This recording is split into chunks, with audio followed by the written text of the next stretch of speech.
Good morning बच्चों, कैसे हैं आप सब लोग। होप सो सब बढ़िया होंगे। मेरे बच्चों, my self Sudhir sir, I am from Deep institute. मेरे बच्चों, हम लोग पिछले लगभग 15 साल से आईएएस और आरबीआई की कोचिंग प्रोवाइड कर रहे हैं। तो उसी को कंटिन्यू करते हुए हम लोग 2027 के लिए बैच स्टार्ट कर रहे हैं फ्रॉम 28 फरवरी, राइट। ये जो बैच है मेरे बच्चों, ये हमारा जो दो टाइप के बैचेस हमारे पास होंगे। एक रेगुलर बैच है जिसमें वीक में आपका 4 डेज क्लासेस चलेगा, थर्सडे फ्राइडे सैटरडे संडे। एक हमारा सैटरडे संडे का भी बैच है। जो वर्किंग बच्चे हैं या जो कॉलेज गोइंग बच्चे हैं वो हमारा सिर्फ सैटरडे संडे वाला बैच ले सकते हैं। दोनों बैचेस में सिर्फ इतना डिफरेंस है, जो रेगुलर बैच होंगे फैब से जो स्टार्ट होगा उनका हम कोर्स फिनिश करेंगे in the month of December तक। जो सैटरडे संडे वाले बैचेस होंगे उनका जो हम कोर्स खत्म कर पाएंगे वो बेटे बच्चों मार्च तक खत्म कर पाएंगे। तो 28 फैब से हमारा नया batch number 1 for 2027 year exam start होने वाला है, राइट। तो आज हम कुछ बातें आपके साथ डिस्कस करेंगे। मैं सिर्फ आज आपके साथ सिलेबस डिस्कस करूंगा, डीपली डिस्कशन करूंगा, मतलब सिलेबस रीड नहीं करूंगा। सिलेबस को कैसे पढ़ना है, कैसे समझना है, सिलेबस से क्वेश्चन कैसे पूछता है और हमारे यहां पर इस पोर्शन को कौन फैकल्टी पढ़ाती है, ये भी हम लोग आपके साथ डिस्कस करने जा रहे हैं। फिर मेरे बच्चों, मैंने कुछ डेमोज मैं आपको दूंगा, डेमो रिकॉर्ड करके भी मैं आपको दूंगा और लाइव डेमो भी आपको दिए जाएंगे। हमारा जो कोचिंग है मेरे बच्चों वो ऑनलाइन और ऑफलाइन दोनों मोड में अवेलेबल है। आप ऑनलाइन भी ले सकते हैं और ऑफलाइन भी स्टडी कर सकते हैं। जितना जल्दी आप स्टार्ट करोगे अपनी प्रिपरेशन को, सपोज फॉर एग्जांपल आप फैब से स्टार्ट करते हो, 28 फैब से हमारा बैच स्टार्ट हो रहा है, तो आप लगभग मान के चलिएगा मैं दिसंबर तक कंफर्म आपका कोर्स कंप्लीट, सारे पेपर मतलब चारों स्टैट्स के पेपर, जीएस इंग्लिश, सारा कंप्लीट कोर्स हम दिसंबर तक खत्म कर देंगे।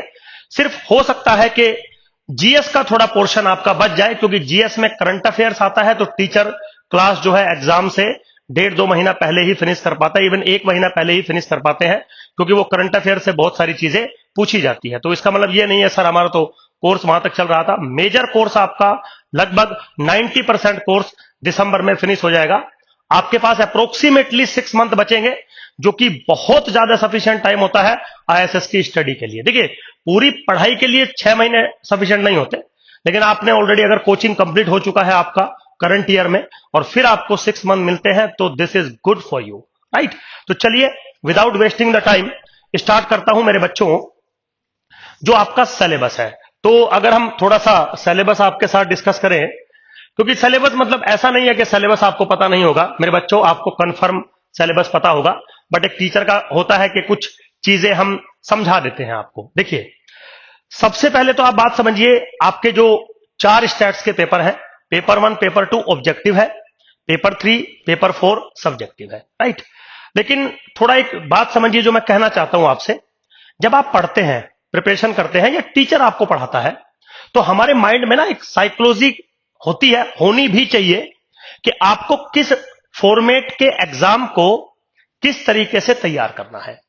तो यहां पे दोनों फॉर्मेट है, ऑब्जेक्टिव फॉर्मेट भी है और सब्जेक्टिव फॉर्मेट भी है। तो मेरे बच्चों, ऑब्जेक्टिव फॉर्मेट में आपने क्वेश्चन को कैसे सॉल्व किया ये मैटर नहीं करता, सिर्फ आंसर मैटर करता है। तो जब आप ऑब्जेक्टिव पेपर की तैयारी करेंगे तो आपको शॉर्ट ट्रिक ढूंढनी होगी, वो टीचर आपको ढूंढ के देगा, वो हम लोग आपको ढूंढ के देंगे। जो ऑब्जेक्टिव पेपर होते हैं इसमें शॉर्ट ट्रिक का मतलब ये नहीं है कि आप कुछ भी तुक्का मार देंगे, आपकी एक्यूरेसी बहुत अच्छी होनी चाहिए। इसका मतलब यह है कि जो भी टॉपिक आप कवर करेंगे उसको फुल्ली नॉलेज के साथ कवर करना, क्योंकि अगर आपको लेस नॉलेज होगी तो इसमें 2 बड़े नुकसान हैं।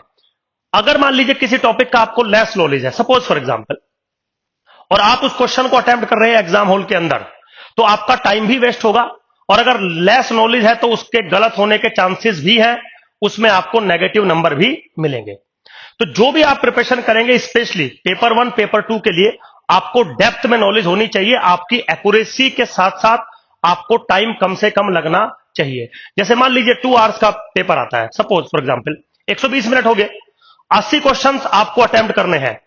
तो इसका मतलब यह है कि आप उन 80 क्वेश्चंस में से कुछ क्वेश्चंस ऐसे आपको चूज करने पड़ेंगे, बनाने पड़ेंगे, ऐसे फाइंड करने पड़ेंगे जिनको पढ़ते ही जिनका आंसर आपको 10 से 12 सेकंड में मिल जाए। 10 से 12 भी मैंने ज्यादा कह दिया, 5 से 6 सेकंड में मिल जाना चाहिए। कम से कम 80 में से 30 क्वेश्चंस आपको ऐसे बनाने पड़ेंगे। वो बनवाएंगे हम, वो हमारा काम होता है। हम आपको बताते हुए चलेंगे कि कहां से क्वेश्चन में ज्यादा टाइम लगेगा, किस क्वेश्चन में कम टाइम लगेगा। इसीलिए मैं आज सिलेबस डिस्कस कर रहा हूं। तो सिलेबस का मतलब यह नहीं है कि आपको सिलेबस नहीं पता है। ऑब्वियसली आईएएस की प्रिपरेशन कर रहे हो तो सिलेबस आपको पता होगा, समझ रहे हो। चलिए खैर, फिर बारी आती है सब्जेक्टिव पेपर की। तो सब्जेक्टिव पेपर थर्ड और फोर्थ को अगर आप देखें थोड़ा सा, तो सब्जेक्टिव पेपर में आपको कितनी चीजें समझ में आती है ये मैटर नहीं करता है। सब्जेक्टिव पेपर में आपका स्पीड कितना है, आपकी हैंडराइटिंग कितनी क्लियर है, वो चीज ज्यादा मैटर करती है। तो जो पेपर 3 और 4 है उसमें आप मैक्सिमम प्रैक्टिस करिए। हम आपको चीजें समझाएंगे, आपको चीजें समझ में आएंगी। हम हर एक थ्योरम का हर एक स्टेप आपको समझाएंगे, लेकिन एग्जाम से 1 महीना पहले आपको स्टेप पे ध्यान नहीं देना है, उसको मेमोराइज रखना है, उसको आपको प्रैक्टिस करना है ताकि माइंड में वो बिल्कुल सेट हो जाए। पेपर 1 पेपर 2 माइंड में सेट नहीं करना है, वो तो नॉलेज के ऊपर बेस्ड है। थर्ड फोर्थ नॉलेज के ऊपर बेस्ड नहीं है, प्रैक्टिस के ऊपर बेस्ड है कि आपने एक थ्योरम को 10 बार लिखा है या 50 बार लिखा है। समझ गए ना। थ्योरम का मीनिंग एक बार समझ लीजिए, अच्छे से समझ लीजिए, वो टीचर आपको समझा देता है क्लास में। उसके बाद प्रैक्टिस करने का काम आपका होता है, समझ गए। तो ये थोड़ा सा स्ट्रेटेजी दोनों पेपर्स की अलग अलग रहेगी। आप देखेंगे जब हम पढ़ाएंगे, मतलब जब मैं स्पेशली अपनी बात करूं, अगर कभी ऐसा हुआ, जैसे मान लीजिए लीनियर मॉडल एक टॉपिक है हमारा, अभी हम डिस्कस करेंगे, वो ऑब्जेक्टिव फॉर्मेट में आता है। उसके पैरेलली एक टॉपिक है इकोनोमेट्रिक्स, वो सब्जेक्टिव फॉर्मेट में आता है। तो आप देखेंगे सेम चीज जब मैं इकोनोमेट्रिक्स में पढ़ा रहा हूंगा तो मेरे पढ़ाने का तरीका, रिदम, लेवल अलग होगा। वही चीज जब मैं लीनियर मॉडल में पढ़ा रहा हूंगा तो मेरे पढ़ाने का तरीका, लेवल, रिदम बिल्कुल अलग होगा। अब आप सोचेंगे सुधीर सर यही चीज आपने वहां पढ़ाई थी, कुछ और बताया था आपने, यही चीज आप यहां पढ़ा रहे हो, आप किसी दूसरे तरीके से बता रहे हो। वो मजबूरी है मेरी, समझ गए। मैं भूल नहीं गया मैंने क्या बताया था। मजबूरी ये है कि जब मैं ऑब्जेक्टिव पेपर पढ़ा रहा हूं आपको तो उस फॉर्मेट में टॉपिक पढ़ाया जाएगा, सब्जेक्टिव अगर पढ़ा रहा हूं तो उस फॉर्मेट में पेपर पढ़ाया जाएगा। तो डोंट बी कंफ्यूज कि सुधीर सर वहां ऐसे पढ़ाया, यहां ऐसे पढ़ाया। तुम्हें भी ऐसे और ऐसे ही पढ़ना होगा, तभी मैक्सिमम मार्क्स आने के चांसेस है। तो चलिए जी थोड़ा सिलेबस डिस्कस करते हैं मेरे बच्चों। बिल्कुल सिंपल होती है चीजें, कोई ऐसा टिपिकल टास्क नहीं होती। देखिए पेपर 1 सबसे पहले हम देते हैं, स्टैटिस्टिक्स 1 है हमारा, ऑब्जेक्टिव टाइप है फॉर आईएएस, ठीक है। तो पेपर की शुरुआत होती है प्रोबेबिलिटी थ्योरी से। अब थोड़ा सा आप बात समझिए, मैंने बोला कि मैं लिबरेट नहीं करूंगा कि सिलेबस के अंदर क्या लिखा है वो सब कुछ लिखा है। देखिए स्टैटिस्टिक्स की जब हम बात करेंगे, जो मेरा डेमो क्लास आप देखोगे तो मैंने उसमें स्टैटिस्टिक्स को डिफाइन करूंगा मैं बहुत अच्छे तरीके से। स्टैटिस्टिक्स में हम बेसिकली डाटा को डील करते हैं। तो स्टैटिस्टिक्स में जो डाटा डील होता है हम उसको एनालाइज करते हैं, आपने पढ़ा होगा कभी। तो वो डाटा 2 फॉर्मेट का होता है, एक होता है प्रोबेबिलिस्टिक डाटा और एक होता है फ्रीक्वेंसी डाटा। एनालाइज करने का मतलब होता है सेंटर वैल्यू, डिस्पर्जन, स्क्यूनेस और कोर्टोसिस निकालना। मतलब कुछ बातें, कुछ पैरामीट्रिक थिंग्स, कुछ इंफॉर्मेशन उस डाटा में से कलेक्ट करना या कैलकुलेट करना। लेकिन वो जो डाटा होता है वो 2 फॉर्मेट का होता है, एक प्रोबेबिलिस्टिक और एक फ्रीक्वेंसी डाटा। तो अगर आप पहली यूनिट को देखें, पहली यूनिट में जो भी सिलेबस लिखा है, मैं सिलेबस की तरफ नहीं जा रहा हूं क्योंकि ऑब्वियसली मैं यहां रीड नहीं करूंगा ये सारी चीजें। ये सारी चीजें रीड करना एक टीचर के लिए वेस्टेज ऑफ टाइम है, वो सब तुम्हें पता है। बस इतना फोकस करिए कि स्टैटिस्टिक्स का आपके पेपर का जो पहला यूनिट है that is probability. This is based on probabilistic data. अब प्रोबेबिलिस्टिक डाटा क्या होता है, कैसे बनता है, एनालाइजेशन करने का क्या मतलब है, वो सब हमने डेमो क्लास में आपको समझाया है और हम आपको क्लासेज में ये सारी चीजें डिस्कस करेंगे। जैसे ही हम सेकंड यूनिट पे आते हैं मेरे बच्चों, विच इज स्टैटिस्टिकल मेथड। बिल्कुल जो चीज आपने ऊपर करी है लगभग नीचे भी वो सेम ही काम आप कर रहे हो, बस इतना फर्क है ऊपर आपने प्रोबेबिलिस्टिक डाटा पर वर्क किया है और नीचे आपने फ्रीक्वेंसी डाटा पर वर्क किया है। तो जो जर्नली जब मैं पढ़ाता हूं आईएसएस के सिलेबस को, तो मैं यूनिट 2 जो है ये वाली जो यूनिट है मैं इसको पहले पढ़ाता हूं, क्योंकि जो स्टैटिस्टिक्स का जो शुरुआत है वो यहीं से हुआ है ना। ये देखिए, collection, compilation, presentation of data, bar chart, skewness, measurement of location, dispersion, ये सब आप थोड़ा समझिए। तो भले ही सिलेबस में प्रोबेबिलिटी पहले दिया है, डजंट मैटर, उसका भी रीजन है पहले क्यों दिया है, वो भी मैं आपके साथ डिस्कस करूंगा। पर हो सकता है मैं पहले आपको ये वाली यूनिट स्टार्ट करूं, क्योंकि जो बेसिक जो कोर स्टैटिस्टिक्स है वो यहां पे वर्क करता है। तो दोनों में डिफरेंस आपको समझ में आ गया होगा कि पहला प्रोबेबिलिस्टिक डाटा को एनालाइज करने की टेक्निक्स है, जो सेकंड है वो फ्रीक्वेंसी डाटा यानी कि ऑब्जर्व्ड डाटा को एनालाइज करने का टेक्निक है। ठीक है, फिर आता है न्यूमेरिकल एनालिसिस या न्यूमेरिकल मेथड्स। बिल्कुल सिंपल है, ऑब्वियसली मैं I am not going to discuss this the line by line syllabus, मतलब समझा देता हूं। एक्चुअली क्या है, जैसे मान लीजिए बहुत बार आप देखते होंगे किसी भी फंक्शन थ्योरी में हमें कुछ फंक्शंस के रूट्स चाहिए होते हैं। तो जनरली फंक्शन या तो कंटिन्यूअस होते हैं या तो डिफरेंशिएबल होते हैं, तो उनके रूट्स निकालने के मैथमेटिकली हमारे पास बहुत सारे तरीके हैं। लेकिन क्या हुआ, स्टैटिस्टिक्स में कई बार ऐसा होता है कि डाटा हमारे पास कंटिन्यूअस फॉर्मेट में नहीं होता है, डिस्क्रीट फॉर्मेट में होता है, समझ गए। तो वो ये कहता है, यानी कि मैथमेटिशियन ये कहते हैं कि अगर आप हमें कोई फंक्शन ना दे के उस फंक्शन की कुछ पर्टिकुलर वैल्यूज दे दे at a particular point of domain, तो उस फंक्शन का कैरेक्टरिस्टिक हम आपके सामने डिफाइन कर सकते हैं। रूट्स निकाल सकते हैं, रेट ऑफ चेंज निकाल सकते हैं, कॉन्टिन्यूटी निकाल सकते हैं, इंक्रीजिंगनेस डिक्रीजिंगनेस निकाल सकते हैं, या फंक्शन की वैल्यू निकाल सकते हैं एट सम अनदर पॉइंट्स। तो ये सारे काम हम प्योर मैथमेटिक्स में भी करते हैं, बट वहां पे मैथमेटिक्स में, प्योर मैथमेटिक्स में जो ये काम करते हैं उसमें फंक्शन का एग्जैक्ट फॉर्मुलेशन गिवन होता है। यहां पर न्यूमेरिकल टेक्निक में फंक्शन का एग्जैक्ट फॉर्मेट गिवन नहीं होता, फंक्शन की कुछ वैल्यूज कोरस्पॉन्डिंग टू डोमेन, कुछ वैल्यूज गिवन होती है, उनके बेसिस पर आपको सारा वही काम करना है जो आपने प्योर मैथमेटिक्स में किया है। And now this is nothing but numerical analysis. आप समझिए, आप ऑब्वियसली बात है पेपर आपका स्टैटिस्टिक्स का है, तो क्या कभी किसी ने सोचा कि numerical methods, numerical analysis ISS के बच्चों से क्यों पूछा जा रहा है, और तो कुछ नहीं पूछा गया, जबकि मैथमेटिक्स में तो और बहुत कुछ था आपके पास। रियल एनालिसिस थी वो पूछ लेते आप, डिफरेंशियल कैलकुलस था वो पूछ लेते, ऑप्टिमाइजेशन था वो पूछ लेते। यही टॉपिक आपको क्यों पूछा गया, क्योंकि आपका काम है स्टैटिस्टिक्स में डाटा को डील करना, और वो डाटा अगर किसी फंक्शनल फॉर्मेट को डेवलप करता है तो हम उससे फंक्शंस की अनदर कैरेक्टरिस्टिक डिफाइन कर सकते हैं। इसीलिए वो सब जो है देखिए ना, है ना, इनवर्स इंटरपोलेशन है, न्यूमेरिकल डिफरेंशिएशन है, समीशन ऑफ द सीरीज है, numerical solution of the differential equations है। ये सारे क्यों हैं, क्योंकि ये सारी कैरेक्टरिस्टिक है किसी फंक्शंस की।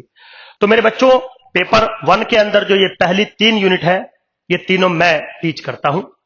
हर एक यूनिट का जो वेटेज है वो 20-20 मार्क्स का है, 1-2 नंबर ऊपर हो सकता है, बट 20-20 मार्क्स का है। अब थोड़ा सा यहां पे बात समझिए, जो पहला यूनिट है, पहले वाला यूनिट है, तो अगर हम पढ़ाते हैं और आप पढ़ते हैं अच्छे से, ये तभी की बात चल रही है जब हम पढ़ाएंगे अच्छे से और आप पढ़ोगे अच्छे से, अदरवाइज ये बात मैं नहीं चल रही है फिर। तो आप मान के चलिएगा जितने भी यहां से क्वेश्चंस आते हैं, आपको लगभग 30 to 35 second on an average time लग जाएगा। ठीक है, 30 to 35 second on an average time लग जाएगा इस पहली यूनिट के जो 20 क्वेश्चंस आपको वहां देखने को मिलेंगे। और अगर 20 क्वेश्चन आएंगे तो मुझे ऐसा लगता है कि मेरे पढ़ाए हुए में से 17 क्वेश्चन इजीली आप बना सकते हो। 3 क्वेश्चन आप छोड़ ही दीजिए, मैं ये भी नहीं कहूंगा कि वो टफली आप बना सकते हो, नहीं, आप बस 17 क्वेश्चन आप मान के चलना, उससे ज्यादा बना पाने थोड़ा मुश्किल होता है बेटा। अब मतलब मेरी ये खासियत है कि एग्जाम में वही आता है जो मैं बोर्ड पे पढ़ाता हूं, बस ये आप ये ध्यान रख लीजिए। सुधीर सर बोर्ड पे क्या पढ़ा रहे हैं, इतना एक्सपीरियंस है मुझे। आप जो बच्चे मेरे से पढ़ के गए हैं, आप उनसे पूछ सकते हैं कि सुधीर सर जो कहते हैं वो होता है। अगर मैं कहीं ये कह दूं कि बेटा ये टॉपिक बहुत मेन है, सपोज क्लास पढ़ाते टाइम, तो समझ लेना कि वो टॉपिक मेन ही है और उसमें से क्वेश्चन कंफर्म आना ही है। तो बता दिया मैंने, 30 to 35 सेकंड एक क्वेश्चन में यहां पे आपको लगने वाला है, और लगभग 20 में से 17 क्वेश्चन आपके, अप्रोक्सीमेटली 17 क्वेश्चन हो जाएंगे। थोड़ा नीचे आते हैं, यहां से भी मेरे बच्चों 20 क्वेश्चंस आएंगे। यहां से क्वेश्चंस होने के थोड़े से चांसेस ज्यादा हो जाते हैं, क्योंकि यहां पे न्यूमेरिकल जो कैलकुलेशंस हैं वो कम होती है। ज्यादातर क्वेश्चंस आपको डायरेक्ट मिलेंगे। तो यहां पे जो क्वेश्चन का मुझे एवरेज टाइम लगता है वो 25 सेकंड, बस मैक्सिमम 25 सेकंड से ज्यादा यहां पे नहीं लगना चाहिए। ऊपर 35, बस नीचे 25। यहां पे जो क्वेश्चंस के आंसर सही होने के जो चांसेस हैं वो भी अप्रोक्सीमेटली 17 to 18। बस एक क्वेश्चन आप यहां ज्यादा सही कर सकते हो, ऊपर वाले में एक क्वेश्चन कम सही कर सकते हो, बस इतना हो सकता है। हो सकता है ऊपर वाले में 16 सही कर दो, नीचे वाले में 18 सही कर दो, बस इतना। लेकिन नीचे वाले में आप पर क्वेश्चन 10 सेकंड का टाइम बचा सकते हो अगर आपने मेहनत कर रखी है तो। ठीक, अब हम आते हैं न्यूमेरिकल एनालिसिस पे। न्यूमेरिकल एनालिसिस में आपको मैं 2-3 बातें बताता हूं। एक तो इसका जो पेपर आता है, 20 क्वेश्चन आएंगे, टफ क्वेश्चन होते हैं और लेंथी क्वेश्चन होते हैं, टाइम कंज्यूमिंग क्वेश्चन होते हैं। समझ गए? मतलब मान के चलो ऑन एन एवरेज जब आप यहां पे क्वेश्चन करोगे, सपोज आपको 20 क्वेश्चन करने हैं, तो ऑन एन एवरेज आप मान के चलिए 2 से 3 मिनट का टाइम लगेगा। एवरेजली बोल रहा हूं, 2 से 3 मिनट का टाइम लगेगा, मतलब 2.5 मिनट्स एवरेजली क्वेश्चन में यहां पे लगेगा आपको। तो यहां सेकंडों में बात नहीं हो सकती, यहां पे मिनटों में ही बात करनी पड़ेगी मुझे। मैम अपने ऐसा तो है नहीं ना कि बस मैंने बोल दिया और हो गया, नहीं, 2 से 2.5 मिनट ऑन एन एवरेज आपको टाइम लगेगा और लगना चाहिए। दूसरा, 20 क्वेश्चन आएंगे, मेरा पर्सनल सजेशन है कि अगर आपने 10 से 12 क्वेश्चन भी कर दिए तो बिल्कुल बेस्ट रिजल्ट रहेगा आपका। 10 से 12 क्वेश्चन, यहां बिल्कुल नहीं बोलूंगा कि आप 15-16 क्वेश्चन बना दोगे ना, बिल्कुल सजेस्ट भी नहीं करूंगा। आप समझिए, ऐसा नहीं है कि आपसे जो क्वेश्चन मैं कह रहा हूं कि आप सिर्फ 12 क्वेश्चन बनाने की थोड़ा सोचना, पढ़ाएंगे हम पूरा, सब कुछ पढ़ाएंगे आपको। लेकिन यहां से जो क्वेश्चन आते हैं, कुछ क्वेश्चन तो मेरे बच्चों ऐसे आते हैं जो आपको पता होगा कि सुधीर सर ये क्वेश्चन हो तो जाएगा लेकिन लगभग 10 मिनट लगेंगे। तो मैं क्या सजेस्ट करूंगा कि उस क्वेश्चन को ट्राई करिए? मैं बोलूंगा नहीं मेरे बच्चे, उस क्वेश्चन को तुरंत छोड़ दीजिए, नहीं तो पूरा पेपर आपका वेस्ट हो जाएगा।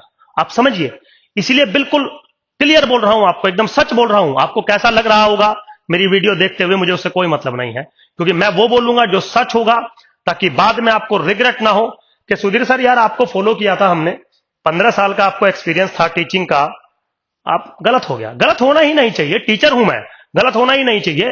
तो यहां से टाइम थोड़ा ज्यादा लगेगा, वो टाइम आपको बचाना है। पहली यूनिट में, दूसरी यूनिट में और 4th यूनिट में वो सारा बचा हुआ टाइम यहां देना है। तो मेरा अपने बच्चों को पर्सनली रिकमेंडेशन होता है, आप सब भी मेरे ही बच्चे हैं, पर्सनली रिकमेंडेशन होता है कि आप जब पेपर 1 पे जाएं, पेपर 1 को दें, तो जो 3rd यूनिट है न्यूमेरिकल एनालिसिस, इसको सबसे लास्ट में अटेम्प्ट करें। चाहे आपकी बुकलेट में इसके क्वेश्चन कहीं पे हैं, आप सबसे लास्ट में इसको अटेम्प्ट करें। समझ गए? ये भी स्ट्रेटेजी मैं बना के देता हूं, कौन से पेपर का कौन सा यूनिट पहले अटेम्प्ट करना है, कौन सा बाद में अटेम्प्ट करना है। तो इसको सजेशन रहता है कि बाद में अटेम्प्ट करें आप। चलिए, फिर आता है basic computer application data processing. बिल्कुल सिंपल है, हमारी एक फैकल्टी है जो 10-12 साल से हमारे साथ है, प्रशांत सर हैं, वो आपको इसको बिल्कुल टीच करते हैं। सिंपल बुक फॉलो करनी पड़ती है या सर के नोट्स होते हैं, काफी अच्छे नोट्स होते हैं।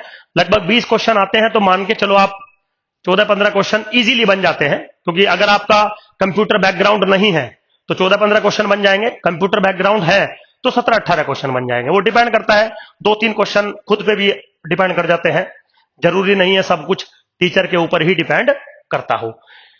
यहां पे अगर हम टाइम की बात करें तो बिल्कुल टाइम मैक्सिमम 30 सेकंड मान लीजिए आप एक क्वेश्चन के, ऑन एन एवरेज 30 सेकंड मैं मैक्सिमम बोल रहा हूं। मतलब कुछ क्वेश्चन तो ऐसे आएंगे देखते ही हो जाएंगे, या तो होंगे ही नहीं। मतलब होंगे नहीं मतलब आपको पता ही नहीं होगा कि पूछा क्या है, तो फिर तो क्वेश्चन ही छोड़ दीजिए। समझ गए? अगर पता है तो ऑन एन एवरेज बोल रहा हूं 30 सेकंड। कुछ क्वेश्चन ऐसे आते हैं जो 2 सेकंड में हो जाते हैं, वो पढ़ते ही क्वेश्चन पता लग जाता है इसका ये आंसर है। लेकिन कुछ ऐसे भी आते हैं जिनमें थोड़ा 50 सेकंड लग जाती है, 1 मिनट लग जाती है, तो ऑन एन एवरेज 30 सेकंड का टाइम यहां पर लग जाता है। बिल्कुल सिंपल। तो मेरे अकॉर्डिंग जो जितना मेरा गणित कहता है, अगर आपको पेपर 1 की अच्छे से तैयारी है तो लगभग 200 में से 160 से लेके 170 के बीच में नंबर आपके आ जाने चाहिए। 140 145 तो हमारे स्टूडेंट्स के काफियों के आते हैं, लेकिन मेरा जो सजेशन रहता है, जो अच्छे बच्चे हैं वाकई में जो फॉलो करते हैं मुझे, 160 के आसपास नंबर आने चाहिए, क्योंकि उस तरीके की पढ़ाई आपको पढ़ाई जाती है, उस तरीके का माइंड आपका डेवलप किया जाता है। अब एग्जाम हॉल में आप यूज नहीं करते, उसमें टीचर का कोई रोल नहीं होता है। चलिए खैर, वो तो ऑल द बेस्ट है मेरी तरफ से। सेकंड पेपर है मेरे बच्चों, अगेन हमारा ऑब्जेक्टिव पेपर होता है। सबसे पहला टॉपिक है लीनियर मॉडल। तो लीनियर मॉडल एक्चुअली में इकोनोमेट्रिक्स का डबल साइडेड वर्जन है। डबल साइडेड वर्जन का क्या मतलब है, थोड़ा कभी बात करूंगा। तो हम लीनियर मॉडल और इकोनोमेट्रिक्स को जर्नली मिक्स करके पढ़ाते हैं। मिक्स मतलब ये नहीं कि मैं एक ही बार पढ़ाता हूं, नहीं, इकोनोमेट्रिक्स अलग चलेगा, लीनियर मॉडल अलग चलेगा, आप समझिएगा। अब लीनियर मॉडल जो है वो ऑब्जेक्टिव फॉर्मेट में आता है, तो मैं जनरली इकोनोमेट्रिक्स पहले पढ़ाता हूं बच्चों को, क्योंकि उसमें डीप डिस्कशन होता है, उसमें थ्योरम्स के प्रूफ होते हैं, थोड़ा उसमें डिस्कशन ज्यादा होता है। तो जब मैं इकोनोमेट्रिक्स आपको पढ़ा रहा हूंगा, तभी वहीं पर मैं लीनियर मॉडल से जो ऑब्जेक्टिव क्वेश्चन बन सकते हैं वो वहीं पे डिस्कस करूंगा। फिर जब मैं यहां पढ़ाऊंगा वो चीजें मैं फिर से डिस्कस करूंगा, क्योंकि ऑब्वियसली बात है, अगर कोई चीज आप एक दो बार सुन लेते हैं, एक दो बार देख लेते हैं, विजुअलाइज कर लेते हैं, एनालाइज कर लेते हैं, तो उसके याद होने के चांसेस बहुत ज्यादा होते हैं। ऐसी ऐसी बातें बच्चों मैं आपको बताऊंगा, आप लिटरली ये कहेंगे कि सुधीर सर, हमने तो जीवन भर यही पढ़ा है, किताब में यही लिखा है, लेकिन यार आप तो कुछ और ही कह रहे हो। अब जो आप कह रहे हो एक्चुअली में वही सही है, आप समझिए। जैसे एक एग्जाम्पल लेता हूं, वैसे ही एक रफली एग्जाम्पल, शायद आपने सुना होगा कि जब लीनियर मॉडल होता है या इकोनोमेट्रिक्स होती है, मान लीजिए कुछ आपने मॉडल बनाया, y is equal to suppose for example x into beta plus error term, है ना, u इज एरर टर्म। तो आपने देखा होगा कि u जो है वो फॉलो करता है IID नॉर्मल 0, सिग्मा स्क्वायर। आई लगा दीजिए अगर आप डिस्क्रीट फिनोमेना में काम करना चाहते हैं तो, है ना। आपने ये अजम्पशन शायद पढ़ी होगी कि जो एरर टर्म है वो हमेशा फॉलो करती है IID normal population with 0, sigma square. और जब मैं आपको पढ़ाऊंगा समझाऊंगा तो बोलूंगा कि एरर टर्म के लिए नॉर्मल अजम्पशन का होना मैंडेटरी नहीं है। एरर टर्म किसी डिस्ट्रीब्यूशन को फॉलो करती हो ऐसा जरूरी नहीं है। This is not the assumption with respect to linear modelling, be careful. जबकि सारे जीवन आपने ये पढ़ी है। अब एक्चुअली हम ये जब बताते हैं, और लकीली ये क्वेश्चन एग्जाम में आया हुआ है ISS के ही, कि जो एरर टर्म होती है मॉडल के अंदर, क्या उसका probabilistic distribution as a normal mandatory है, क्लासिकल अजम्पशन है? आंसर है नहीं। और ये लीनियर मॉडल में क्वेश्चन आ चुका है। तो जो हमारे बच्चे थे उन्होंने 1 सेकंड में कर दिया, क्योंकि उनको मैंने बता के भेजा है this is not mandatory, this is not the classical assumption. तो क्लासिकल अजम्पशन अलग होती है, एरर टर्म का डिस्ट्रीब्यूशनल बिहेवियर नॉर्मल होना अलग होता है। तो ऐसा नहीं है कि हम इसको एज्यूम नहीं करते, लेके नहीं चलते हैं, लेकिन ये जरूर समझाते हैं कि ये क्लासिकल अजम्पशन का पार्ट नहीं है। जबकि आप कोई भी बुक पढ़ेंगे इकोनोमेट्रिक्स की, लाइक दामोदर गुजराती, पहले ही लेता है वो नॉर्मल, लेकिन आपका सिलेबस क्या है, आपका क्वेश्चन किस तरीके से पूछा जाता है, देखना पड़ता है। चलिए खैर वो बात की बात है, क्लास की बात है। तो लीनियर मॉडल में मैंने बता दिया आपको इकोनोमेट्रिक्स टाइप की चीजें पढ़ेंगे। जो ये वाला पोर्शन है 1 वे 2 वे क्लासिफिकेशन, ये कुछ कुछ डिजाइन ऑफ एक्सपेरिमेंट से रिलेटेड है, तो इसको भी हम डीपली डिस्कशन करते हैं। फिर आता है मेरे बच्चों माय फेवरेट, सुधीर सर का फेमस स्टैटिस्टिकल इन्फरेंस। तो इस पे तो कोई क्वेश्चन मार्क ही नहीं है चलिए खैर मजाक कर रहा था। तो यहां पे हम देखते हैं कि हम एस्टिमेशन थ्योरी पे वर्क करते हैं। एस्टिमेशन थ्योरी का मतलब होता है कि हम किसी पॉपुलेशन के कैरेक्टरिस्टिक को डिफाइन करने के लिए उसके पैरामीटर की वैल्यू हमें पता होनी चाहिए। जैसे X follow the Poisson theta, और मैं पूछूं इसकी मीन वैल्यू बताइए, एक्सपेक्टेड वैल्यू बताइए, तो आप बोलोगे सर थीटा। तो मैं पूछूंगा भाई थीटा क्या है, तो आप बोलोगे सर थीटा थीटा है। तो पूछूंगा भाई वैल्यू क्या है इसकी, तो बोलो सर वैल्यू तो नहीं पता है। वैल्यू नहीं पता है इसका मतलब वो एक पैरामीटर है। तो स्टैटिस्टिक्स में अगर आपको expected value of the Poisson calculate करनी है तो आपको थीटा बताना पड़ेगा। अब थीटा आप बता नहीं सकते, थीटा करते हैं एस्टीमेट। तो उस पैरामीटर को एस्टीमेट करने का जितना भी कॉन्सेप्ट है वो सारा का सारा इस पेपर के अंदर पढ़ा जाता है। बाकी मैंने डेमो रिकॉर्ड करूंगा मैं, इस टॉपिक का सेपरेटली, आप वहां देखेंगे कि सुधीर सर ने क्या बोला था, क्योंकि आज मैं सिर्फ सिलेबस के बारे में बात कर रहा हूं। ठीक है, चलिए अब इसका जो थर्ड यूनिट होता है पेपर 2 का, दैट इज ऑफिशियल स्टैटिस्टिक्स। मेरे बच्चों, ऑफिशियल स्टैटिस्टिक्स का लगभग आप मान के चलिएगा 20 मार्क्स का यहां से आता है, और 20 मार्क्स में से तो मैं ज्यादा तो नहीं, मतलब 20 मार्क्स मतलब 20 क्वेश्चंस यहां से मान के चलिए। तो 20 मार्क्स में से 20 क्वेश्चंस में से मुझे लगता है जितना मुझे बच्चे फीडबैक देते हैं, क्योंकि ये मैं नहीं पढ़ाता हूं, ये हमारे गिरीश सर हैं वो पढ़ाते हैं, तो लगभग वो कहते हैं कि सर 14 से 15 क्वेश्चन मिल जाते हैं। मतलब 7-8 क्वेश्चन तो ऐसे होते हैं जो बिल्कुल सर के असाइनमेंट से ही मिल जाते हैं। 5-6 क्वेश्चन ऐसे होते हैं जो सर पढ़ाते हैं, वो हमें डाटा याद रहते हैं, वो हो जाता है। तो इस बारे में मैं ज्यादा नहीं बोलूंगा, बट ठीक है, मतलब अगर मान के चलो 14-15 भी नहीं, अगर 12-13 क्वेश्चन भी अगर बन रहे हैं तो I am happy with this, क्योंकि मुझे पता है बाकी मैं कवर करवा लूंगा, मेरा काम है वो। तो यहां पे लेकिन एक चीज आपको मैं समझा दूं, अगर आप सेलेक्ट हो जाते हैं और आप इंटरव्यू देने के लिए जाते हैं, तो ये जो टॉपिक है ये सबसे ज्यादा इंपॉर्टेंट है। फिर आपके इंटरव्यू का लगभग 70% टाइम इस पेपर पे जाता है। तो बी केयरफुल, समझ गए ना? इसको ऐसे नहीं हल्के में लेना है कि सुधीर सर ने बोला 20 में से 14 हो जाएंगे, ना ना ना, 20 में से 20 ही होने चाहिए, क्योंकि इसका डेप्थ नॉलेज इंटरव्यू में डिस्कस होगा। और दूसरा, पूरी लाइफ आईएसएस में जब तक भी आप काम करेंगे, इसी पेपर पे काम करेंगे भाई आप। आपका वहां जाके अर्थमेटिक मीन निकालने का काम नहीं, आपका वहां जाके पॉइजन डिस्ट्रीब्यूशन को डिफाइन करने का काम नहीं।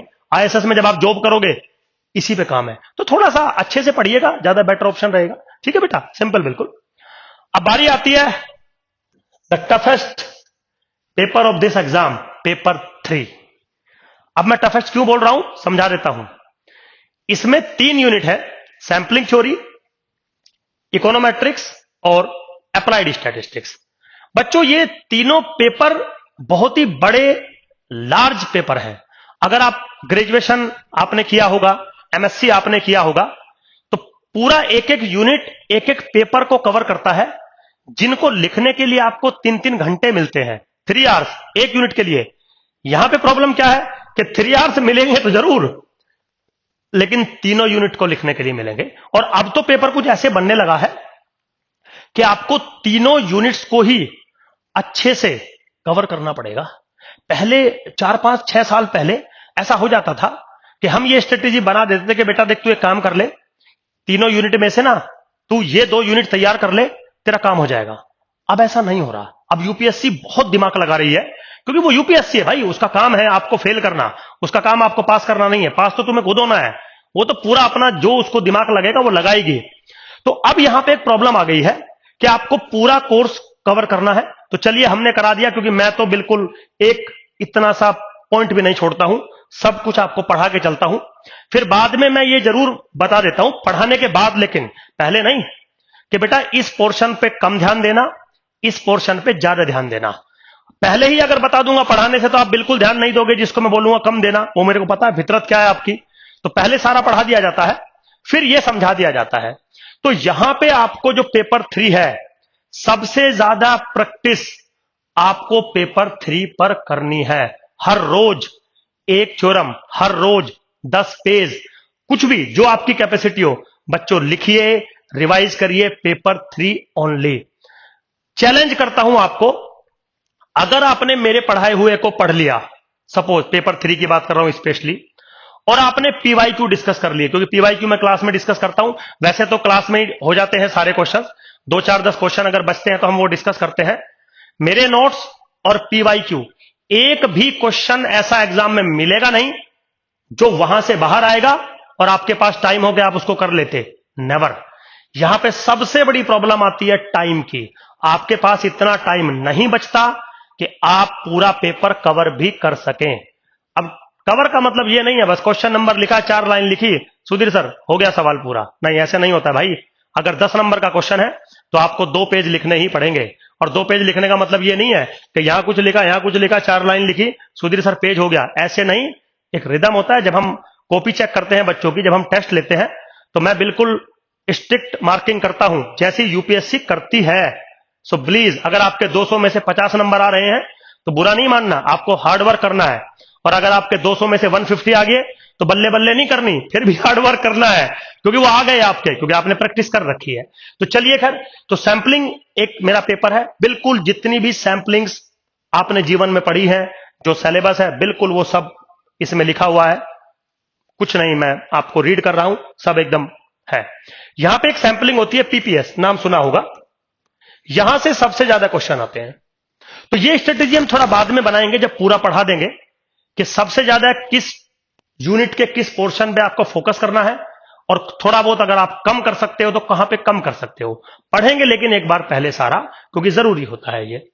फिर आता है इकोनोमेट्रिक्स। इकोनोमेट्रिक्स सबको पता है, this is the mathematical statistical combination या एप्लीकेशन ऑफ इकोनॉमिक्स। बिल्कुल सिंपल है, इकोनॉमिक्स मतलब इकोनॉमिकल वेरिएबल पे ही जनरली हम इकोनोमेट्रिक्स को डील करते हैं, लीनियर मॉडलिंग पे डिस्कशन करते हैं, सारी चीजें आपने पढ़ी होंगी, और अगर नहीं पढ़ी है डोंट वरी, हम वो सारी चीजें आपको यहां पर पढ़ा के देते हैं। एक्चुअली इसमें जो इकोनोमेट्रिक्स आपको पढ़ाई जाती है, वो मैं पर्सनली 2 पोर्शंस में पढ़ाता हूं, समझ गए ना। तो जो बेसिक क्वेश्चन आता है वो पहले वाले नोट से आता है, और जो टफ क्वेश्चन आता है वो दूसरे वाले नोट से आता है।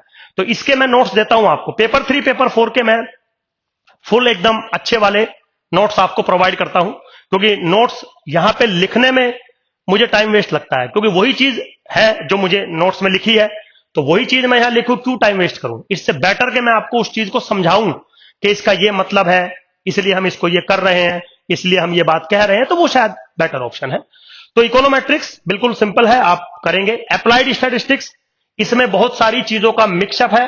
एक्चुअली ये एक तरीके से इकोनॉमिक्स का पेपर है, जिसको हम अप्लाइड स्टैटिस्टिक्स कह रहे हैं।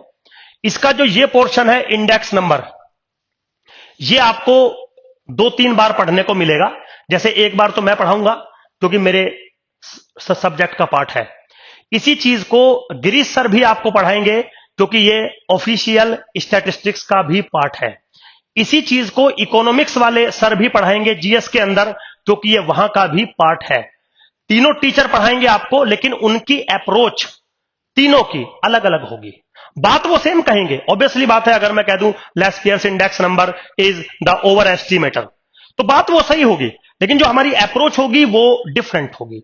मेरी अप्रोच सब्जेक्टिव फॉर्मेट में होगी, गिरीश सर की अप्रोच ऑब्जेक्टिव फॉर्मेट में होगी, जो समीर सर हैं जो इकोनॉमिक्स पढ़ाते हैं उनकी अप्रोच भी सब्जेक्टिव फॉर्मेट में होगी, क्योंकि जीएस भी आपको लिखना है, तो अप्रोच थोड़ा डिफरेंट होगी। उसके बाद यहां से लेके मेरे बच्चों और यहां तक आप मान के चलिएगा ये प्योरली इकोनॉमिक्स है, कोई प्रॉब्लम नहीं है। सुधीर सर पढ़ाते हैं तो कोई दिक्कत वाली बात है ही नहीं, लेकिन थोड़ा इकोनॉमिकल टच आएगा। डिमांड क्या होती है, सप्लाई क्या होती है, प्राइस इलास्टिसिटी क्या होती है, इनकम इलास्टिसिटी क्या होती है, फिलिप्स कर्व क्या होते हैं, एंजल कर्व क्या होते हैं, वो सारी चीजें आप यहां देखने को आपको मिलेगी। बिल्कुल सिंपल है। ये जो एक छोटा सा टॉपिक है, द रोल ऑफ सीएसओ, ये पता नहीं यहां क्यों डाला है उन्होंने, ये हम पढ़ाते हैं ऑफिशियल स्टैट्स के अंदर, तो ये वहां कवर हो जाता है, कोई दिक्कत नहीं है। उसके बाद आता है टाइम सीरीज, ये गजब का चीज है। तो टाइम सीरीज शायद आपने पढ़ा होगा। टाइम सीरीज वो कलेक्शन ऑफ डाटा होता है जो जिसका जो चेंज होता है वो मेजर होता है विद रिस्पेक्ट टू टाइम। मतलब ऑब्वियसली बात है, टाइम सीरीज पढ़ा नहीं रहा हूं आपको, लेकिन एक हिंट दे रहा हूं आपको कि टाइम सीरीज कहते किसको है। अब टाइम सीरीज 2 टाइप की होती है। टाइम सीरीज डाटा 2 टाइप का होता है। क्यों होता है समझिए, क्योंकि स्टैटिस्टिक्स में डाटा 2 टाइप का होता है, फ्रीक्वेंसी डाटा यानी कि ऑब्जर्व डाटा और प्रोबेबिलिस्टिक डाटा। तो टाइम सीरीज भी 2 टाइप का डाटा होता है। एक फ्रीक्वेंसी डाटा जो पहले आपका स्टार्ट होगा, फिर जब आप आगे बढ़ेंगे तो प्रोबेबिलिस्टिक टाइम सीरीज डाटा होगा, जिसको आप स्टोकास्टिक प्रोसेस भी कहते हो, टाइम सीरीज प्रोसेस भी कहते हो, जिसमें time series as a random variable work करती है। शायद आपने वो पढ़ा भी होगा, अरीमा अरोमा, समझ गए। ये देखिए, ये यहां से चलेगा, time series as discrete parametric stochastic process. ये जो आप देख रहे हो ना बेटा, ये जो देख रहे हो ना यहां से, तो यहां पे जो टाइम सीरीज देख रहे हो आप, ये वाली, ये फ्रीक्वेंसी डाटा पर बेस्ड है, और इससे आगे जितना भी है वो सारा का सारा प्रोबेबिलिस्टिक डाटा यानी कि रैंडम वेरिएबल की फॉर्मेट का टाइम सीरीज है। रहेगा time series he, but data का नेचर चेंज हो जाएगा, तो हमारी जो अप्रोच है पढ़ने वाली वो भी चेंज हो जाएगी। यहां पे हम कंपोनेंट्स पढ़ेंगे टाइम सीरीज के, समझ गए। मतलब seasonal variation, cyclic variation, random component है, ट्रेंड कंपोनेंट, यहां से आगे स्टेशनैरिटी ऑफ द टाइम सीरीज पे आ जाएंगे, क्योंकि वो नेचर चेंज हो जाती है, तो ये थोड़ा सा डिफरेंस होता है। अब बारी आती है मेरे बच्चों पेपर 4 की। आपको पता है पेपर 4 में हमारे पास 7 पेपर होते हैं जो उन्होंने सिलेबस डिफाइन किया है। आपको कोई भी 2 पेपर चूज करने होते हैं, समझ गए? तो कोई भी आप 2 पेपर चूज करेंगे। सिलेबस सबके मैं यहां डिस्कस करने नहीं जा रहा हूं, क्योंकि बिल्कुल एज यूजुअल कॉमन पेपर है। 4th पेपर से मुझे कोई प्रॉब्लम नहीं आती, कोई प्रॉब्लम मुझे लगती भी नहीं है इसमें। उसका रीजन है, आप कोई भी अगर 2 पेपर यहां पे बच्चों चूज करेंगे ना, तो इतना टाइम यूपीएससी आपको देती है कि दोनों पेपर कवर हो जाते हैं। मतलब 3 घंटे मिलेंगे आपको, तो 1.5 आवर 1.5 आवर अगर आप 100 नंबर के लिए लगाओगे, एक एक पेपर पे लगाओगे, तो बिल्कुल अगर आपकी थोड़ी सी भी स्पीड अच्छी है, आपका थोड़ा सा भी दिमाग फास्ट काम करता है, तो ये पेपर दोनों पेपर कवर हो जाते हैं, बिल्कुल टेंशन नहीं है। तो टेंशन कवरिंग की सबसे ज्यादा कहां पर है? पेपर 3 के अंदर। तो ऐसा नहीं है कि सुधीर सर नहीं पढ़ाते या आप नहीं पढ़ते, होता है, लेकिन पेपर 3 कवर नहीं होता है। तो डोंट वरी, वो किसी से भी कवर नहीं होता है। बस आपको यह देखना है कि अगर दूसरे बच्चे 120 मार्क्स ला रहे हैं, आप 140 कैसे ला सकते हो, समझिए। बस 20 नंबर बढ़ाने हैं आपको। और टीचर का रोल, कोचिंग का रोल, अच्छे टीचर का रोल सिर्फ मैक्सिमम 15 से 20% इंक्रीज करना है आपको। बाकी कुछ तूफान नहीं काट सकते हम, वो मेरे बच्चों आपको ही पढ़ना होगा। तो इसमें बहुत सारे पेपर होते हैं, आपने शायद देखे भी होंगे। तो सबसे पहले तो ऑपरेशन रिसर्च एंड रिलायबिलिटी का पेपर है, डेमोग्राफी और वाइटल स्टैटिस्टिक्स है, सर्वाइवल एनालिसिस है, आपने क्वालिटी कंट्रोल है, मल्टीवेरिएट एनालिसिस है। मल्टीवेरिएट आप जरूर ले लीजिएगा, जो मेरा पर्सनल मानना है। जितने भी बच्चों का मैथमेटिक्स थोड़ा अच्छा है, मैथमेटिक्स में भी specially matrix theory, matrix determinant, वो जो सारी चीजें हैं, अगर वो आपकी अच्छी है तो मल्टीवेरिएट आपको लेना चाहिए।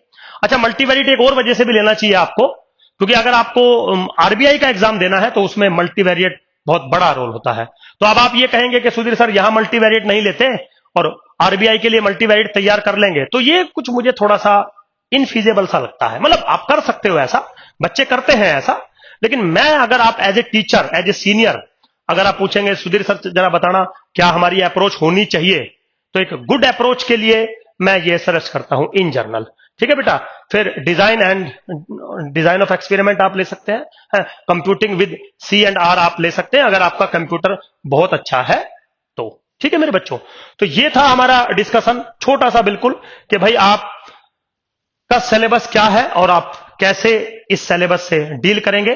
तो मेरे बच्चों अगेन मैं बता देता हूं, 2026 में जो एग्जाम होगा उसके हमारे बैचेस ऑलमोस्ट खत्म हो चुके हैं। जैसा कि मैंने बोला है, एक टाइप के बैच हमारे दिसंबर में खत्म हो जाते हैं, वो बिल्कुल खत्म हो चुके हैं। एक मैंने बोला जो मार्च में, वो मार्च में खत्म हो जाएंगे। 2027 में जो एग्जाम होगा उसका फर्स्ट बैच हमारा 28 Feb 2026 से स्टार्ट होने जा रहा है। अर्ली ज्वाइन करिए ताकि आपको रिवीजन का टाइम मिल जाए। होप सो आपको सिलेबस समझ में आया होगा, डिस्कशन स्ट्रेटेजी समझ में आई होगी। अब हमारे जो कुछ डेमोज हैं जो हम रिकॉर्ड करके अपलोड करने वाले हैं, आप वो डेमो देखिए। फिर हमारा जो लाइव डेमो होगा 28 Feb को, आप उसको ज्वाइन कर सकते हैं। होप सो आपको अच्छा लगेगा। Thank you very much, bye.